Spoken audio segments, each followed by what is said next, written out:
हरे कृष्ण कृष्ण कृष्ण हरे हरे, हरे राम श्री राम राम हरे हरे। प्यारे साथियों, आज का श्रीमद् भगवद गीता जी का श्लोक अध्याय 5 श्लोक संख्या 15।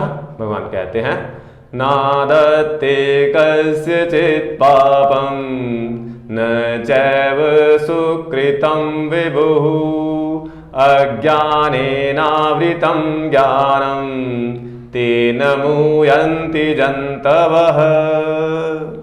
साथियों, बहुत ही सुंदर श्लोक। भगवान श्री कृष्ण कहते हैं कि जो परमात्मा होते हैं, परमेश्वर होते हैं, वो न तो किसी के पाप कर्म को ग्रहण करते हैं और ना ही किसी के पुण्य कर्म को ग्रहण करते हैं, किंतु अज्ञान के द्वारा हमारा ज्ञान ढका हुआ है। मतलब अपने अज्ञान की वजह से हमने गलत को ही सही मान रखा है। साथियों, सोच के देखे जरा, जैसे एक छोटा बच्चा होता है, उस छोटे बच्चे को माता पिता या बड़े लोग कुछ चीजें पकड़ाते हैं, कुछ चीजें दे देते हैं उसको गिफ्ट के तौर पर, और उस छोटे बच्चे से बाद में फिर वो वापस मांगते हैं तो वो बच्चा देने से मना कर देता है। यद्यपि वो चीजें आपने ही उसे दी है, फिर भी वो कहता है कि मैं नहीं दूंगा। और यदि वो दे देता है तो आपको प्रसन्नता होती है और आप उसे वापस लौटा देते हैं। ठीक उसी प्रकार साथियों, ये सारी चीजें जो कुछ भी आज हमारे पास है, हमारा स्वास्थ्य, हमारा धन संपत्ति, परिवार, ये सब कुछ हमें परमात्मा के द्वारा ही दिया गया है। पर अज्ञान से हमने इसे क्या मान लिया? इसे हमने अपना मान लिया।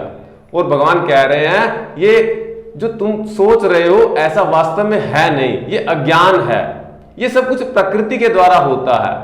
अतः भगवान हमें क्लियर इंस्ट्रक्शन देते हैं कि न तो मैं तुम्हारे पाप कर्म को ग्रहण करता हूं और ना ही तुम्हारे पुण्य को ग्रहण करता हूं, क्योंकि जो भी हम पाप करते हैं उसका फल पाने के लिए हमें विवश होना ही पड़ेगा, और जो भी हम पुण्य करते हैं उसका फल भी हमें भोगना ही पड़ता है। माने हमारे किए हुए पुण्य, हमारे किए हुए पाप हमारे सामने आएंगे।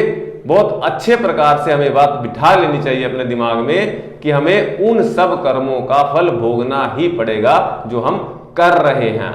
अतः परमेश्वर का इन सब बातों से कोई मतलब औचित्य नहीं है। प्यारे साथियों, इस श्लोक को और गहरे से समझने के लिए आपसे निवेदन, शंकर भाष्य पढ़ें, शंकराचार्य जी की लिखी भगवद गीता पढ़ें, क्योंकि 2 से 3 मिनट में एक श्लोक के साथ पूरा न्याय कर पाना संभव नहीं हो पाता। आपसे निवेदन, योगी जितेंद्र के नाम से चैनल को सब्सक्राइब करें, वीडियो को अधिक से अधिक लाइक करें, शेयर करें। बहुत बहुत शुक्रिया, धन्यवाद।